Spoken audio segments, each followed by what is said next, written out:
አንዱ ጎኑ ከቤተ ክርስቲያንን ያንን የወይራ ዘይት ከሚያመነጨው ስር ይላል።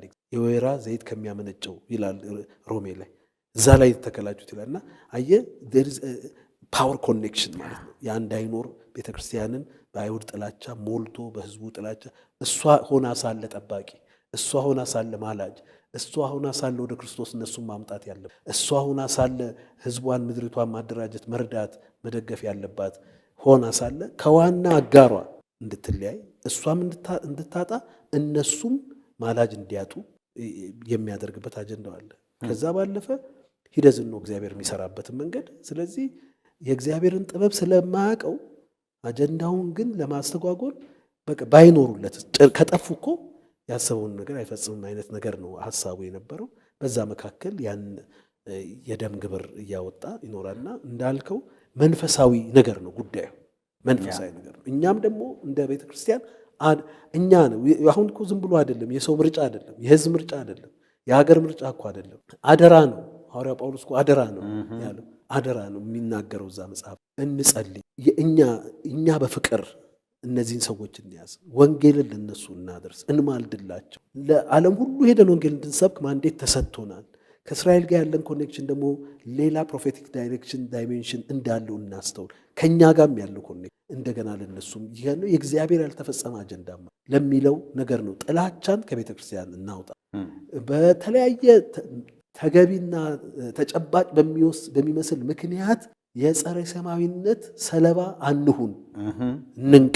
እንንቃ። ደም ያነሳው ፓስተር በጣም ጥሩ ነገር የክርስትና ጁዲዮ ክርስቲያኒቲ ለመለየትም ያንን ለመበጠስም ሰይጣን የተጠቀመበት መንገድ ነው። ምክንያቱም አሁን ተመልከት፣ ክርስትና የሚባለው ሃይማኖት እንዲህ አይነት ኤርሊ ሪፕሌስመንት ውስጥ ባይገባ ኖሮ እዛው ጁዲዮ ክርስቲያኒቲን ይዞ ቢመጣ ኖሮ ከዚህ የበለጠ ባበበ ነበር። ለምሳሌ አንዳንድ በዓላቶቻችን ቢብሊካሊ ሆኑ። አሁን ለምሳሌ ፋሲካና እኛ የምናከብረው ፈረንጆቹ ኢስተር የሚሉት የለም፣ አዲስ ኪዳናዊ አይደለም። ወይም ደግሞ ገና የጌታ ልደት የምትለው ቢብሊካሊ ይሄን አድርጎ እና ከዛ ከሩታችን ሊቆርጠንም አስቦ ጠላት ዲያብሎስ ኢንትሮዱስ ያደረገው ነገር እንደሆነም ማሰብ እንችላለን። ምክንያቱም ክርስትና ልክ ሐዋርያቶቹ ይዘውት እንደመጡት ጁዲዮ ክርስቲያኒቲ ቢቀጥል ኖሮ የበለጠ ኢፌክቲቭ ይሆን ነበር። ይሄ ሁሉ ብለድ ሼድ አይመጣም ነበር። የአይሁድ ሕዝብ መዳን ይፈጥን ነበር። ስለዚህ ለዛም የተጠቀመበት ይመስለኛል። ቅድም ይሄን ስታነሳው በጣም አዲስ አይነት ምልከታ ነው። አክቹዋሊ ከነ ክርስቶስም ቀደም ብሏል እኮ ይሄ ነገር በኤዲ 70 የሲጅ ኦፍ ጀሩሳሌም የሮማውያን ቄሳር ባጠቃ ጊዜ መጀመሪያ ያወጣው ኤዲክት ምን እንደሆነ ታውቃለህ? ወደ ክርስትና የመጡ ሄሌኒስቲክ ጂዎቹና ወደ ክርስትና የመጡት እንዲወጡ ከከተማ እንዲወጡ ነው ያደረገው። አይሁድ የነበሩት አይሁዳዊ አማኞች ግን ትራዲሽናቸውን ይዘው ስለነበረ ኢየሩሳሌምም ደግሞ ስለሚወዱ ከኢየሩሳሌም ጋር ኮቨናንት ስላላቸው እዛ ይቀሩ ነበሩ። 1 ሚሊዮን አይሁዳውያን ያለቁት ማለት ነው በዚያ ደም ማፋሰስ ማለት ነው። እና ያን ጊዜ ነው የአጀንዳ ለምንድን ነው ይሄን የጻፈው ያ ሰው? እና ያን ጊዜ እነዚህ ሄሌኒስቲክ ጁስ የሚባሉት ወደ ጌታ የመጡት ሀፍ ጆች ማለት ነው እንደገና ወደ ጌታ መጥተው የነበሩ አህዛብ ወጡ። ምንም የሩት ትስስር አልነበራቸውም። እነዛ ግን ምድራቸው ነው፣ ኢየሩሳሌምን ይወዳሉ፣ ለኢየሩሳሌም ያላቸውን ኮሚትመንት ያውቃሉና ከዛ ጊዜ ጀምሮ ይሄ ክፍፍል ከዛ በኋላ የተመሰረተችው ቤተክርስቲያን ይሄ ጁዲክ ሩቷን አይሁዳዊ መሰረቷን ሌጋሲዋን እያጣች ከዛ ጭራሽ በኮንስታንቲን የክርስትና የሮማ መንግስት ሲሆን እንዲያውም ከሮማን ትራዲሽን እየተጋባች ሩቷን ከሮም ጋር አድርጋ ከሮማውያን ጋር አድርጋ ከዛ ያ ጊዜ ነው ዘሩ የተዘራው። ያቺ ኤዲክት ያቺ 70 ላይ ያወጣት ኤዲክት ውጡ አይሁዳውያን ያው ወንጀሉን ታውቀዋለህ ያንን ነገር አድርጎ እና እነሱን ሬቤል እንትን አመጽ ለማፈን የተደረገ ነገር ላይ ያንን እድል መከፈቱ እነዛም መለየታቸው ከዛ ያቺ ቤተክርስቲያን ወጣ እዛ ቆየች። እነዛም በዛ አለቁ። የተቀሩ ትንሾቹ እዛው ማሳዳ ሄደው እነሱም ላይ ጥቃት ደረሰ። ከዛ በኋላ ግን ቤተክርስቲያን ስትቀጥል በኋላም ደግሞ ሮም ክርስትናን ሲቀበል ቶታሊ ከት ኦፍ ከሩቷ ቤተክርስቲያን እንዳልከው ግን ቀርታ ቢሆን ኖሮ ወይ ደግሞ አንወጣም እኛም እኮ የአብርሃም ዘሮች ነን የአብርሃም ይላል ጳውሎስ አስተምሯል።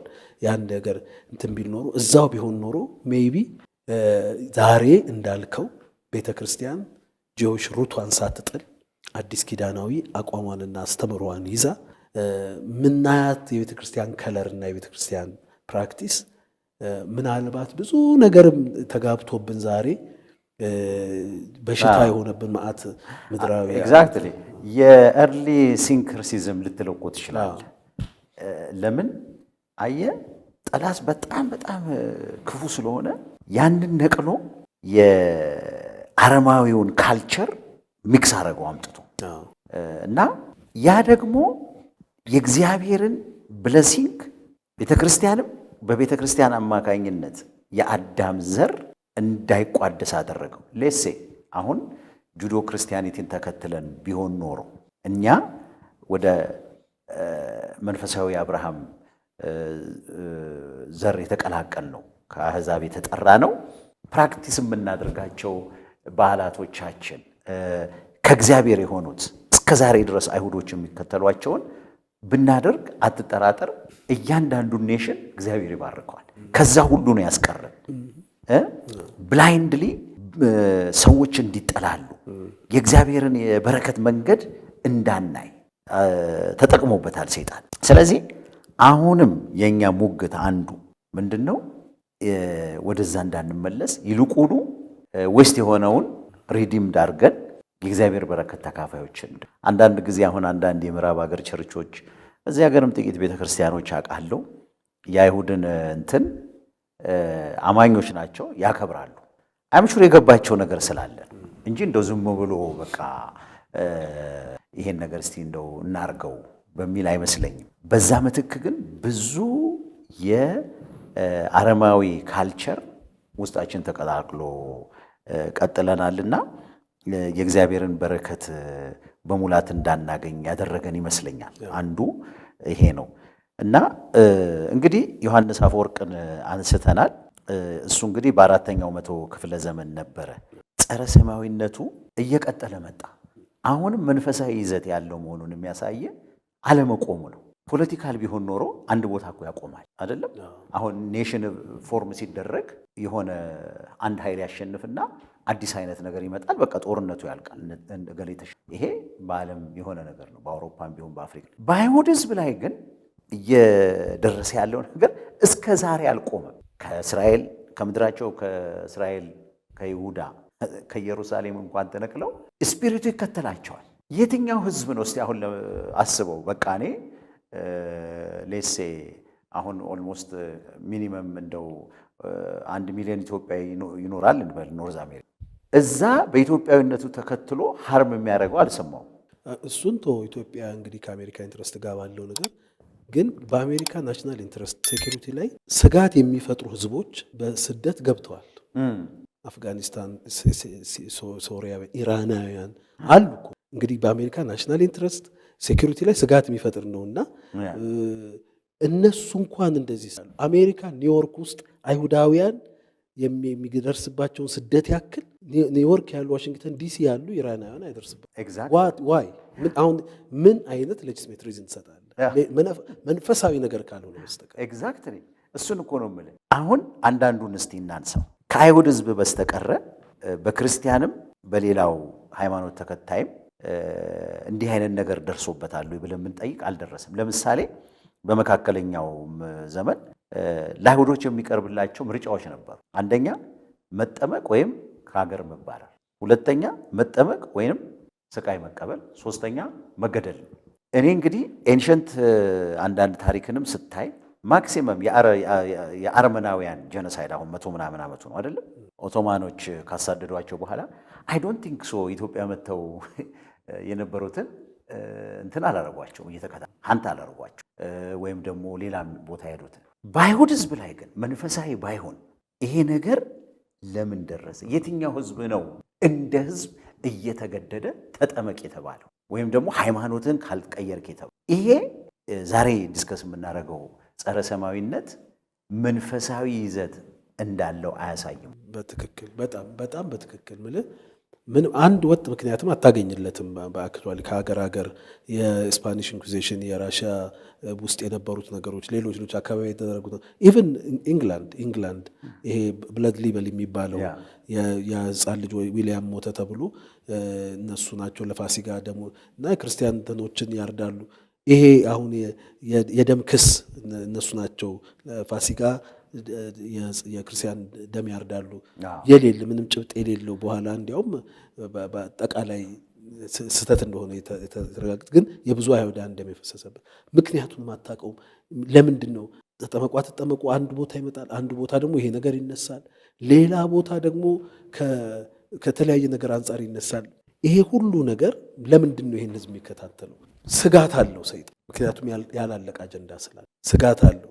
በቤተ ክርስቲያን በኩል የሚያመጣው ስደት አንዱ ጎኑ ከቤተ ክርስቲያንን ያንን የወይራ ዘይት ከሚያመነጨው ስር ይላል፣ የወይራ ዘይት ከሚያመነጨው ይላል ሮሜ ላይ እዛ ላይ ተከላችሁት ይላልና አየህ ፓወር ኮኔክሽን ማለት ነው። ያ እንዳይኖር ቤተ ክርስቲያንን በአይሁድ ጥላቻ ሞልቶ በህዝቡ ጥላቻ እሷ ሆና ሳለ ጠባቂ፣ እሷ ሆና ሳለ ማላጅ፣ እሷ ሆና ሳለ ወደ ክርስቶስ እነሱን ማምጣት ያለባት፣ እሷ ሆና ሳለ ህዝቧን ምድሪቷን ማደራጀት መርዳት መደገፍ ያለባት ሆና ሳለ ከዋና አጋሯ እንድትለያይ እሷም እንድታጣ እነሱም ማላጅ እንዲያጡ የሚያደርግበት አጀንዳው አለ። ከዛ ባለፈ ሂደዝን ነው እግዚአብሔር የሚሰራበትን መንገድ። ስለዚህ የእግዚአብሔርን ጥበብ ስለማያውቀው አጀንዳውን ግን ለማስተጓጎል በቃ ባይኖሩለት ከጠፉ እኮ ያሰበውን ነገር አይፈጽምም አይነት ነገር ነው ሀሳቡ የነበረው። በዛ መካከል ያን የደም ግብር እያወጣ ይኖራልና እንዳልከው መንፈሳዊ ነገር ነው ጉዳዩ፣ መንፈሳዊ ነገር ነው። እኛም ደግሞ እንደ ቤተ ክርስቲያን እኛ ነው አሁን እኮ ዝም ብሎ አይደለም፣ የሰው ምርጫ አይደለም፣ የህዝብ ምርጫ አይደለም፣ የሀገር ምርጫ እኮ አይደለም፣ አደራ ነው። ሐዋርያው ጳውሎስ እኮ አደራ ነው ያለው፣ አደራ ነው የሚናገረው እዛ መጽሐፍ። እንጸልይ፣ እኛ በፍቅር እነዚህን ሰዎች እንያዝ፣ ወንጌልን ለነሱ እናደርስ፣ እንማልድላቸው። ለዓለም ሁሉ ሄደን ወንጌል እንድንሰብክ ማንዴት ተሰጥቶናል። ከእስራኤል ጋር ያለን ኮኔክሽን ደግሞ ሌላ ፕሮፌቲክ ዳይሜንሽን እንዳለው እናስተውል። ከእኛ ጋርም ያለው ኮኔክሽን እንደገና ለነሱም የእግዚአብሔር ያልተፈጸመ አጀንዳ ለሚለው ነገር ነው። ጥላቻን ከቤተ ክርስቲያን እናውጣ። በተለያየ ተገቢና ተጨባጭ በሚመስል ምክንያት የጸረ ሰማዊነት ሰለባ አንሁን። እንንቃ። አሁን ታሪክን ሂደት ብትመረምር አሁን የዘረዘርከው ነገር ነው። እንደዚህ የተደረገ ህዝብ የለም፣ እንደዚህ የሆነ ነገር የለም። በዛ ላይ ደግሞ ይሄ ሊደረግበት ይገባል የሚባልም ደግሞ ከወደቀው የአዳም ዘር የተለየ ደግሞ ሌላ ሰይጣናዊነትም የለም። ማንም ክፉ እንደሚሆን ክፉዎች አሉ፣ መጥፎ እንደሚሆን መጥፎዎች አሉ። በቃ የትኛውም ህዝብ ዘር ውስጥ የምታገኘው አይነት የሞራል ግድፈት ውድቀት እነሱም ላይ አለ።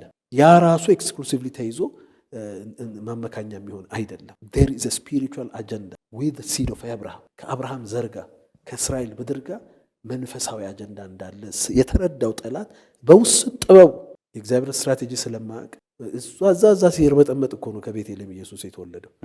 እሱ እዛ እንትን ሲል እዛ ሄዶ ከ2 ዓመት በታች የሆኑትን ሲያስፈጅ እግዚአብሔር አየህ ብቻ እሱ በኮላተራል ዳሜጅ ስለማያምን ፍጀው ነው በቃ አንዴ ፍጀውና ከዛ በኋላ እግዚአብሔር ደግሞ ማስመለጫ ማምለጫ አለው።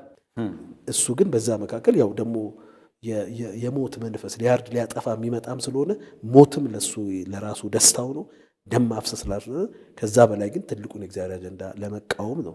ከዚህ ህዝብና ከዚህ ምድር ጋር እንዲህ አይነት ምክንያት የማትመዝለት እንዲህ ብለ የማታሳስረው በቃ አንዳንዴ ጥረት ሲደረግ ታያለህ። አሁን የሉተር ጉዳይ ጋር ስንመጣ ሉተር ያን ነገር ያደረገው አይሁዳውያን መሰከረ፣ አልተቀበሉም። ይሄ ሊሆን አይችልም። ስንት ጀርመናዊ ሰምቶ አልሰማውም፣ ስንት እንግሊዛዊ አልሰማውም። ይሄ ሊሆን አይችልም፣ ሪዝን ሊሆን አይችልም። በቃ በዛ የድካሙ ሰዓት ለመሞት 3 ቀን ሲቀረው እኮ ነው ያንን ጽሑፍ የጻፈው። ሲክ ኦልድ እንደዛ አይነት ምንድን ነው ይታል ሐሳብ ነው በቃ ሐሳብ የገባበት እንጂ እኔ ታዲያ እንደሱ ልል ነው እንዲ አሁን የእንትን ብሔር አልተቀበለም ወንጌልን ብዬ ጄኖሳይድ አውጅበታል። አይሁን ሪዝን ሊሆን አይችልም። አየህ እኔ እኮ እሱ ነው ክላሽ የሚያደርግብኝ። እንደነዚህ አይነት ትልልቅ የተሐድሶ ሰዎች እርሊ ቸርች ፋዘር ብዙ ሪሊ ኢንላይትመንት ያመጡ ናቸው። ነገር ግን when it comes to ጁስ እንደዚህ የጨለመባቸው ምንድን ነው እንድትል ያደርግሃል። እና በዚህም ዘመን ቢሆን ለዚህ ነው መጠንቀቅ ያለብን። አየህ አሁን ቅድም ያልከው ነው። አንዳንዴ የኛ ዘመን ትልቁ ችግር መረጃ የሌለውን መደገፍ፣ መረጃ የሌለውን እንደውም አሁን ስሰማ መረጃና ማስረጃ ይላሉ እነዚህ ዩቲዩበሮቹ። እና የሚገርም አባባል ነው። ገብቶሃል? መረጃ ማስረጃ። እንደዚህ ከሁለቱም ውጪ ለሆነ ነገር በኋላ ላይ እንመጣበታለን። እኛ ሀገርም የተደረገው ከአይሁድ ሕዝብ ጋር በተገናኘ በቃ መረጃም የለም ማስረጃም የለም። በዚህ ዘመንም በኋላም እናነሳዋለን ወደዚህ እየሄድን ስለሆነ ነው። ጸረ ሰማዊነት በጣም በፍጥነት በአዲስ ኮት ያንኑ አጽሙ ላይ ደርቦ ነው የመጣው እና በዚህ ዘመን ያለን ክርስቲያኖች ምዕራብ ሀገርም የምንኖር እዚህም የምንኖር መጠንቀቅ አለብን ብለን እዚች ጋር አንድ ነገር ፓስተር ልጨምር። መቼም አሁን ከኛ ኮንቴክስት አንጻር ስትመለከተው አሁን ገና ይሄ አሁን ከዚህ ካሉ ነገሮች አንጻር there is a great possibility ይሄ ኒው አንቲሴሚቲዝም እንደሚመጣ በተለይ አዲሱ ትውልድ ወጣቶች ላይ ካልተጠነቀቅን እንደሚሆን አስባለሁ። ከምናያቸውም ነገሮች አንጻር ግን እኔ ሁለት ነገር አለ ችግርን ስንፈትን። አንደኛ ሲን ኦፍ ኮሚሽን አለ፣ በማድረግ የምትሳሳተው ነገር አለ፣ መጥላት። አሁን ብዙ ኢትዮጵያውያን ብጠይቅ እኔ አልጠላም፣ ያን ያህል ጥላቻ የለኝም ሊል ይችላል። እንዲያውም እወዳለሁ፣ እስራኤልን እወዳለሁ፣ ህዝቧን እወዳለሁ ሊል ይችላል። ግን there is also a sin of omission። አለመማለድስ፣ ኃላፊነት አለመውሰድ፣ አለመውደድስ፣ አለመጥላት ሌላ ነው። መጥላት is sin of commission። ግን being indifferent ቸልተኛ መሆን፣ ምክንያቱም በእነሱ ዙሪያ ያለው አደራ እኛ ጋርም እንዳለ ሐዋርያው ጳውሎስ ስለተናገረ እና እነዚህ አሁን ይሄ እኮ ለእኛ ሬሌቫንት አይደለም የሚሉ ሊኖሩ ይችላሉ ክርስቲያኖች። ግን አንድ ቀን ስለዚህ ህዝብ ጸልያችሁ ታውቃላችሁ? ስለ መዳኑ ጸልያችሁ ወደ ጌታ ስለመመለሱ፣ ስለ ጠበቃው፣ ስለዛች ምድር ይሄን ነገር አድርገን እናውቃለን ወይ የሚለውም አንድ ወሳኝ ነገር አለ። አንዱ ጥንቃቄ አሁን የጥላቻው ሰለባ ከመሆን ወደዛ ተግባር ከመግባት እንድንጠበቅ፣ ሁለተኛ ደግሞ ኃላፊነታችን እንድንወስድ።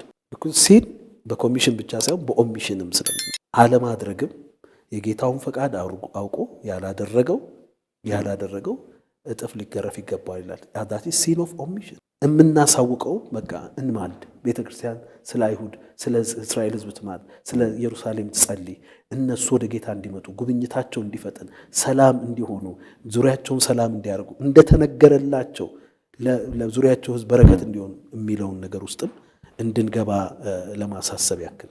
በጣም ትክክል ነው። እንደው ይህን ሳንጨርስ በጣም የሚገርም መንፈሳዊ ደግሞ መሆኑን የሚያሳዩን አንዳንድ ነገሮች ጨምረን ብናልፍ ጥሩ ነው።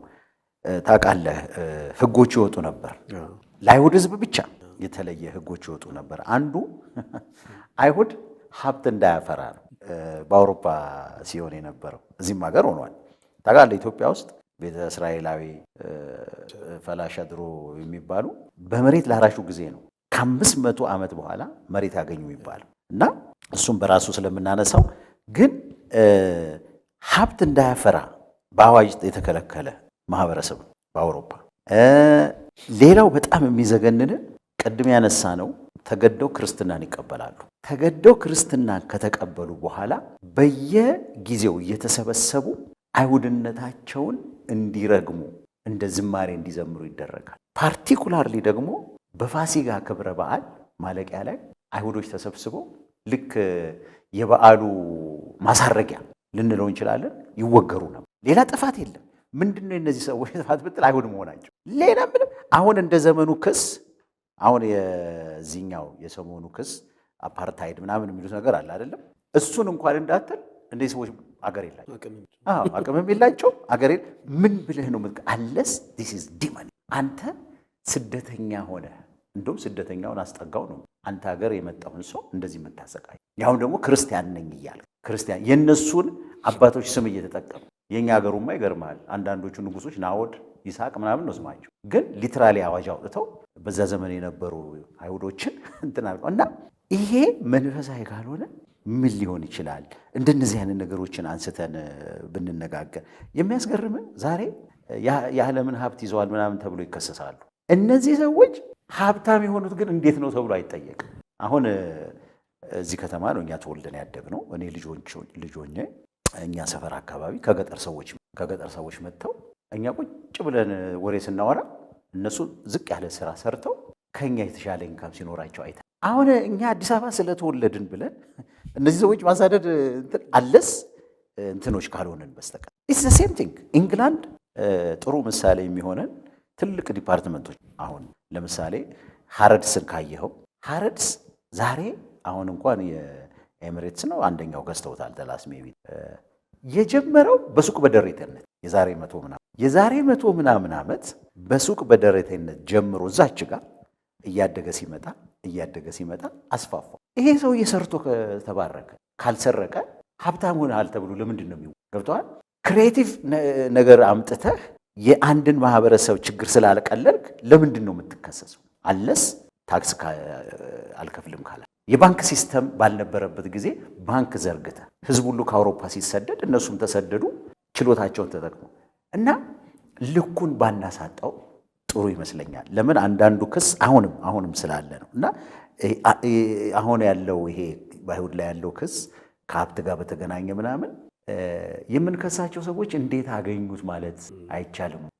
በእኛም ሀገር ኮንቴክስት እኮ ሰርቶ ያገኛል ትሬስ ስታደርገው ታውቃለህ፣ ሳይሰራ ያገኘው ደግሞ ይታወቃል ይባላል። እና እንደነዚህ አይነት ነገሮችን ልጆቻቸውን እንዲያስጠምቁ ይገደዱ ነበረ። በህግ አይሁድ ልጆቹን እንዲያስጠምቅ ሲገደድ ቅድም ያልከው አንዱ ሌላው ዶክትሪን ክሬት የተደረገው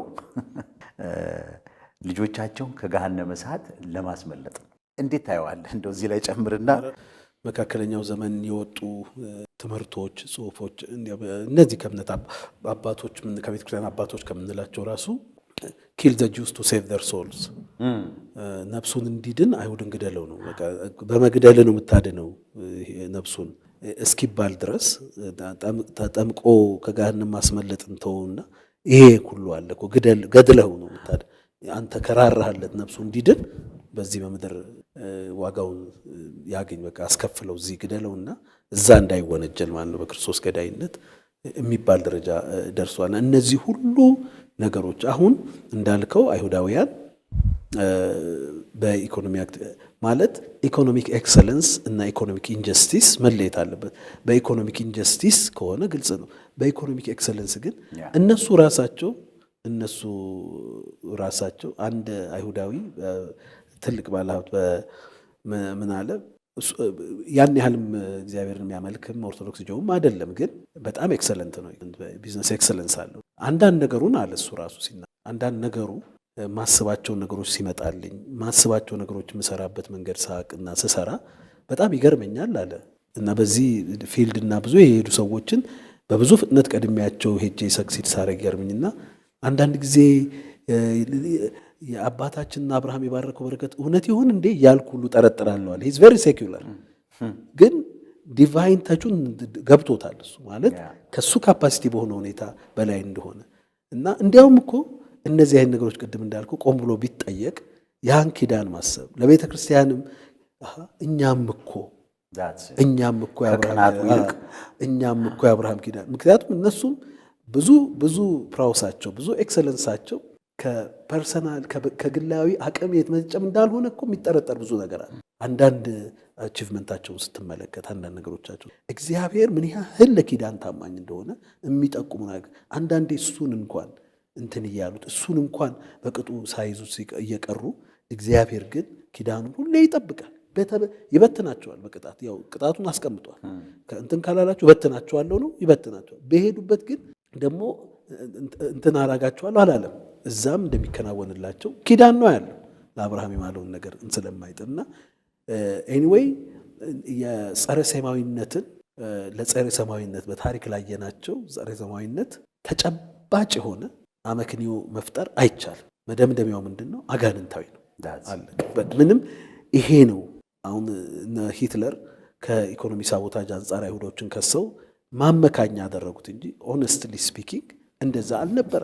ኤክሰለንሳቸውንም በተመለከተ እንደውም ቤተክርስቲያን የጀርመን ቤተክርስቲያን ቁጭ ብላ ብታስብ የምትካፈሉና የምትማርበት ነገር ነው የሚሆነው። ከዛ ውጭ ግን ያን ያህልም አይደለም ብዙም ነገር እሱን ከዚያም የማይነሱ ምክንያቶች የሉም። በየዘመናቱ የማይነሱ ከፈርዖን ጀምረህ የሃማ ጋር ሄደም ግን ሪዝን ሀሳብ ያገባባል። ኤግዛክትሊ። ደግሞ ለምሳሌ የመጀመሪያው ሰው ወይም ግሩፕ ተሳስተዋል እኛ እውነትን አገኘን ብሎ እንኳን የሚቀጥለው እንትን እርምጃ የሚያቀርበው አይን ነገሌ በዛ ጊዜ ቸርች ፋዘሮች የሳቱትን እኛ እኮ አሁን በመረጃ አገኘ ነው የሚባል ነገር እንኳን የለም። ለዚህ ነው በየደረጃው የተደረጉትን ነገር አይተን አሁን ወዳለንበት እንድንመጣ ይህንን የምናነሳው። አሁን እስቲ እንደው ለትምህርታችን እንዲሆን በአውሮፓ የመስቀል ጦረኞች የሚባል ነገር ተደርጓል እና ምንድን ነበር ትልቁ ነገር? የመስቀል ጦረኞች የተነሱበት ቅድስት ሀገር ኢየሩሳሌም በሙስሊሞች ተይዛለች፣ ከሙስሊሞች እናስለቅቅ የሚል በዛን ጊዜ ክርስቲያን ሀገር ተብለው የሚጠሩ መሪዎች፣ ነገስታት፣ የህዝብ ቅናት ያመጣው ጥያቄ። በዚህ ተስማሙ። ኢቭን ዞ አዲስ ኪዳናዊ ትእዛዝ ባይሆንም ገብተዋል። እሱ ራሱ እኮ ለብቻው የሃይማኖት ዚል ነው እንጂ አዲስ ኪዳናዊ ትእዛዝ አይደለም። እሱን እንተውና ለጊዜው በጣም የሚገርም ግን ሌላ ሁለተኛ ሀሳብ ቀረበ። ኦኬ እንሄዳለን ቅድስት ሀገርን፣ ነገር ግን አሉ ቅድስት ሀገርን እስከምናስለቅቅ ድረስ እዚህ ጓሯችን በጣም እኮ የሚገርም እዚህ ጓሯችን ሌላ የማያምነው አሉ። ዳት ኢዝ ዘ ሪዝን የመስቀል ጦረኞች በዚህ መንገድ ነው በየሀገራቸው አይሁዶች የጨፈጨፉ። እና አሁን ይሄንን ምን አይነት መረጃ ነው እኔ ያየ ሁሌ አይምሮ ውስጥ ሙግት ያለው አዲስ ኪዳን ላይ አንድም ቦታ ጌታ ኢየሱስ አይደለም ኮሚኒቲን አንድ ግለሰብ አስገድደ የኔ ተከታይ አድርገዋል። እና ሪሊጅን ያለ መንፈስ ቅዱስ፣ ሪሊጅን ያለ እግዚአብሔር ቃል እውቀት በጣም በጣም በጣም አጥፊ የሆነ ነገር ነው፣ የጥፋት መሳሪያ ነው እና በሙስሊም ተይዟል፣ ሙስሊሞቹን እናስለቅቃለን። እና ግን እስከዛ ድረስ አብረኸው የኖርከውን አብረኸው እየወጣህ እየገባህ ያለውን እና ስለ መስቀል ጦረኞች አንተ ትንሽ ነገር ጨምርና ወደ እነ ሂትለር እንሄዳለን። አይ ቲንክ የመስቀል ጦርነት አሁን ብሪፍሊ ያስቀመጥከው ምክንያት ነው። ቤተክርስቲያን በነበረችበት የጨለማ ወቅት ውስጥ ሁሉ ነገር በስጋዊነት ስለሚታሰብ የክርስቶስ ፍቅር፣ እምነት፣ ቅድስና እነዚህ ዋና ዋና የሚባሉ ነገሮች ስለሌሉ ቸርች ወዝ ኦቨርሊ ኢንስቲቱሽናላይዝድ ተቋማዊ ብቻ ስለሆነች ፖለቲሳይዝድ ስለሆነች መንፈሳዊ ነገሩን ስለጣለች አሁን ስሌቷ ሁሉ ስጋዊ ስለሆነ አሁን ያነሳውን ነገር ነው ያወጡት። ኢቭን እዛ የነበሩትን ሙስሊሞችም በጦርነት በእንትን አይደለም የምታወጣው የነበረው እንትን ማድረግ የነበረበት ወይም ደግሞ ቤተክርስቲያን ትታው ነገሩን ይሄ ነገስታት አሉ አይደል ቴሪቶሪ የሚጋፉ ነገስታቱ ያስቡት እንደ ቴሪቶሪ ጦርነት የጂኦፖለቲካል ነገር ቤተክርስቲያን መስቀል አልብሳ አጥምቃ ጸልያ ባርካ የምትሸኘው ጦርነት ይሄ አይነት በዛ ላይ ደግሞ እዛም ሄዶ እኮ አይሁድ በየስፍራቸው ያሉትን ነገር ምንም ግንኙነት በሌለው ነገር ምንም ልታስተሳስረው በማትችለው ነገር በመስቀል ጦርነት ጊዜ የተደረገ ነገር አለና እሱ አሁን ለአይሁዳውያን መስቀል እኮ ለነሱ እኮ በቃ የስጋት እኮ ምልክት ነው፣ ለእኛ የክብር ምልክት። እነሱ ግን በመስቀል ጦርነት ያለፉትን ታሪካቸውን ያነባሉ፣ የማይረሱ ሰዎች ናቸው። አትርሱም ተብለው ትእዛዝ ተሰጥቷቸዋልና ሪሜምበር እነዛ ነገሮች የሚያመጡባቸው እንዴ አሁን በሂትለር ጊዜ የተሰደዱት አይሁዳውያን ያን ጊዜ ቤተክርስቲያን የምታደርገው ነገር እኮ ያውቃሉ። ክርስቲያንን የሚባሉት የጌስታፖ ወታደሮች መስቀል አድርገው እኮ መስቀል ራሱ አርማው እኮ መስቀል ነው። የሂትለር እንትኑ አይተው እንደሆነ ጥቁር ነጭ መስቀል ነው እኮ እዚህ ላይ አርማ። እንዴት አሁን እሱን እያደረግ አይተህ እንደሆነ የናዚ ኦፊሻልስ ስትመለከት መስቀል እኮ ነው እንትናል። እሱን እያሳየህ እንደዛ የምጨፈጭፋቸው ሲሆን ምንድነው ሊሰማቸው የሚችሉ? ሪፔንተንስ ይጠይቃል። ይሄ ነገር ኦን አድርጎ ነገሮችን ከእነሱ ጋር ያለውን ነገር ማስመር ያስፈልጋልና የመስቀል ጦርነት ትልቅ የቤተ ክርስቲያን የታሪክ ጠባሳ ያለማስተዋል ሁኔታ ነው። ምንም በማያገናኝ ነገር ውስጥ የተገባበት አካሄድ ነውና ይሄ ነገር ካቶሊክ ቤተክርስቲያንም ይቅርታ ጠይቃበታለች በመስቀል ጦርነት በተደረጉ ነገሮች እንዳልኩ በዚያ ጊዜ እና አሁንም እኛም ምድር የተሸፈኑ ምናልባት አይሮን ነው እኔ ይሄ ቀጥተኛ ኮዝ ይሆናል ብዬ ባልልም፣ ግን ምናልባት አንዳንድ ነገሮችን በሕክምና አንዳንድ ጊዜ አንዳንድ ችግሮች ተፈጥረው ኦፕሬት ስትደረግ ምን ይባላል ያልተጎዳውንም አንዳንድ አካል አውጣው ይባል። ምክንያቱም እነዛ ነገሮች እንትን እንዳይባል የሚባል ነገር አለና ሜይ ቢ ይሄንንም የጸረ ሰማዊነት ታሪካችን ጥቁር ታሪካችንን ብናወጣው ያለንበት ነገር ሁሉ መሰረታዊ ኮዝ ባይሆንም ነገር ግን ምን ችግር አለ እንደዚህ አይነት የምናደርገው እሱ ጋር እንመጣበታለን። አሁን መጨረሻ ላይ የዛሬ እንግዲህ ተከታይ ፕሮግራማችን እየተከታተላችሁ ያላችሁት ጸረ ሰማያዊነት ከጥንት እስከ ዛሬ በሚለው ላይ ነው። እስቲ አሁን ከመስቀል ጦርነት ደግሞ አንዳንድ አልፈን ሂትለር ጋር ስትመጣ ይሄ ፋይናል ሶሉሽን የመጨረሻው መፍትሄ ብለው ነው የተነሱት። የሂትለርና ናዚዎች አራያ ያደረጉት በመካከለኛው ዘመን የነበረውን የካቶሊክ ጸረ አይሁድ ሕግ እንደሆነ የተረጋገጠ ነው። ሌላው ቀርቶ ማርቲን ሉተር ጸረ ሴማዊ ጽሑፎችን በማንበብና የማርቲን ሉተርን ጸረ ሴማዊ ጽሑፎችን በማንበብ በተደጋጋሚ ያሳትሙ። አየ በጣም የሚገርም ቅድም ያነሳኸው የዛ የዊሊያም በኢንግላንድ ውስጥ ያ ልጅ ከሞተ በኋላ ከ4 ዓመት በኋላ አንድ መነኩሴ ነው መጥቶ እንደገና ነገሩን የቀሰቀሰውና ዊሊያምን የገደሉት አይሁዶች ናቸው፣ ቅዱስ ቁርባናቸውን የሚያዘጋጁት ነው የሚለው ተፈጠረ። ያ ሁሉ ሆነ። የሚገርም አሁን ሪሰንትሊ አንድ የሶሪያ ጄኔራል ዩናይትድ ኔሽን ላይ አንድ መጽሐፍ ጽፎ ተነቧል። ይሄ ሰው የጻፈው ምንድን ነው? ኤግዛክትሊ በኢንግላንድ በ13 ምናምን አፕን ያደረገውን እሱ አመጣና በ18 ምናምን አለ። በ18 17 አካባቢ ሶሪያ ውስጥ አይሁዶች ክርስቲያኖችን እየገደሉ ደማቸውን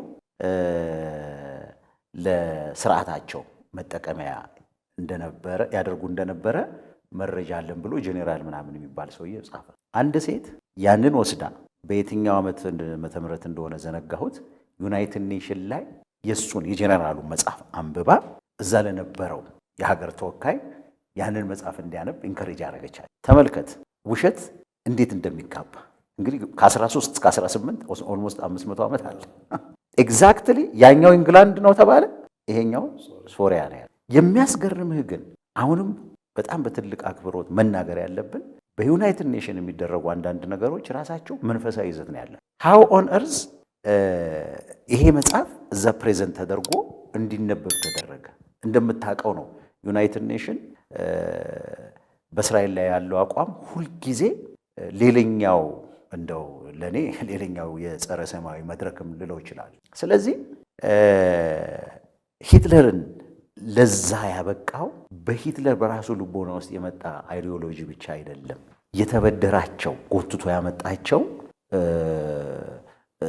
ውሸት የሆኑ ከአጋንንት የተወለዱ ሰው የፈጸማቸው ጽሑፎችም ድርጊቶችም ይመስለኛል ለፋይናል ሶሉሽኑ እንዳንድ መረጃ ያቀርብ የነበረው እና እሱንም እንደው ያንተንም መልካታ በዚህ ላይ ብትጨምርበት በጣም አሁን እንዳልከው ጽፎታል። እሱ እኮ ምንም እንትን አላደረገውም። አሁን ይሄ የማይስትራግል በሚለው ሜን ኬምፍ በሚለው መጽሐፉ ላይም ለእኔ ያለ አይሁድን ኤክስትሪሚኔት ማድረግ የጌታን ስራ እንደመስራት ነው፣ የእግዚአብሔርን ስራ እንደመስራት ነው እስኪል ድረስ በማይስትራግል በሚለው መጽሐፉ ላይም ጽፎታል። እና ከየት ደግሞ እነዚህን እሳቤዎች እንዳመጣ የአይሁዳውያን በጀርመናውያን መካከል መኖርና መንቀሳቀስ ከጀርመን ናሽናሊዝም ከኢኮኖሚዋ ከምን ዋጋ ያለውን ትስስር ሲያመጣ ምንም ኢኮኖሚክ ፋክትስ ታሪካዊ ፋክት በሌለው ሁኔታ ለፖለቲካል ኢኮኖሚ መጽሐፍ ማስረጃዎቹ መንፈሳዊ ጽሁፎች አሁን ቅድም ያልካቸው እና መረዳቶች ናቸው። እንትን የማይሆን ነገር ነው። ይሄ የሚያሳየው ምንድን ነው? በቤተ ክርስቲያን የተፈጸመው ስህተት እንግዲህ በ1938 ጀምሮ እስከ 45 ድረስ 6 ሚሊዮን አይሁዳውያን እጅ ለእጅ እንዲጠፉ ያደረገ ነገር ነው። የ6 ሚሊዮን አይሁዳውያን እንደሚያፈሰሰ ነው የእሱ አይዲዮሎጂ። መሰረቱ ይሄ ነው። ምንም አይነት ጂኦፖለቲካል ጉዳይ የለም። ጎረቤቶቹ ሀገሮች አይደሉ፣ ምን አይደሉ፣ ኢቭን ሶሺዮ ኢኮኖሚክ ነገርም አይደለም ያለው።